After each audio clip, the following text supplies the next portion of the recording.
The country's recent devastating drought and chaotic electricity billing have severely affected the country's top metros.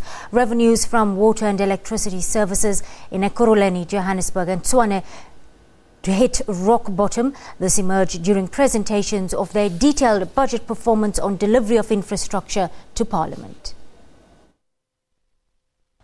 Metros are grappling with the influx of people from rural areas and foreign immigrants. At the same time, their revenues have been dwindling as a result of high rates of unemployment and poverty. An added burden, the lack of skills to cope with the challenges. This has had a negative effect on their delivery of essential services.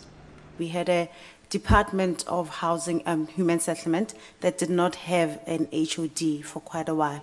So from the period when we were doing adjustment budget, by that time of adjustment budget here in November, December, you have a discussion with Treasury and you must realistically say, what are you able to actually spend?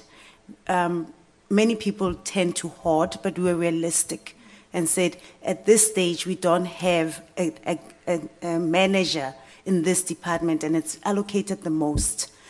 The hijacked buildings, which other municipalities might not have that problem. We have just under 70 of those identified. Some of them are owned by ourselves. Some of them, the owners have run away. But over the last 2 weeks, we have had multi-stakeholder intervention where those who hijacked the buildings are now, for the first time, on the run. On its part, Tshwane painted a picture of a dysfunctional city before the DA and its alliance partners took over. The unauthorized expenditure for the city of Tshwane amounted to 5 billion rand. Unauthorized expenditure. The irregular expenditure standing currently at almost 2 billion rand, which is no decision has been made in terms of how do we deal with that irregular expenditure.